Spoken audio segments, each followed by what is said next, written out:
Almost a dozen years went by without an arrest in one of the tri-state's best-known cold cases. Yeah, that changed just within the past week, though, when a prosecutor charged a local man with perjury. Courtney Wheaton was there as he faced a judge for the first time today. So, Courtney, exactly what happened in that courtroom today? Well, Kyle, John Palmerton pled not guilty in court earlier, and we'll get to all of that in a minute, but first, here's some background on the case. Katelyn Markham was just 21 years old when she vanished from her Fairfield home during the early morning hours of August 14th, 2011. In the following months, hundreds of people joined searches for her.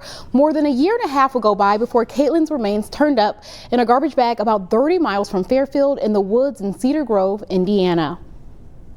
He has no criminal history to speak of, and he's not a flight risk. We're seeing John Palmerton in court for the first time since police arrested him Friday.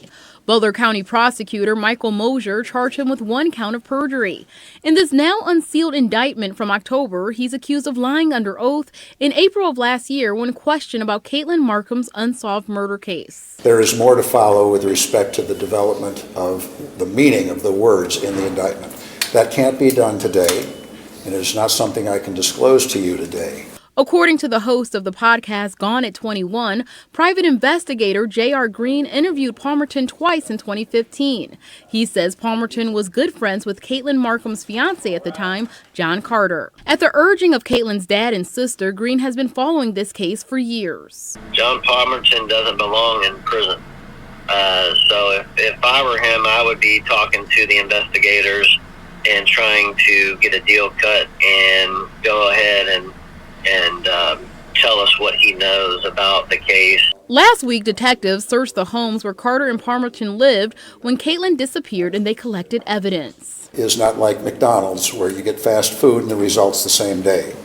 There's things that were seized, there's examinations that have to be conducted, that are being conducted, and when those investigations are completed and analyses are down in writing, you can expect there will be more that you will hear from me. Both Mosier and Green have close ties to Katelyn's family and hope this first arrest is the beginning of the end. And anytime you have a case that has been gone what is considered to be cold and is starting to heat up, there is a feeling that we are getting to the end. I look forward to that day because me being a father, I can't imagine what David Markham is going through right now.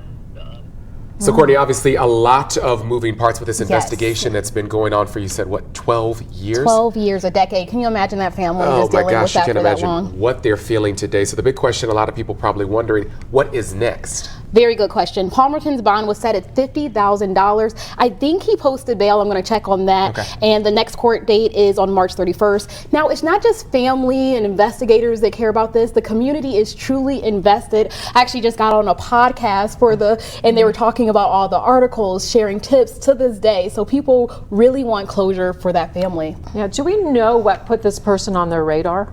No, as you heard, Mosier was very tight-lipped. Yeah. He said there's so much going on behind the scenes, but he wants to get it just right. So when they go and get more people arrested, it's the right people at the right time.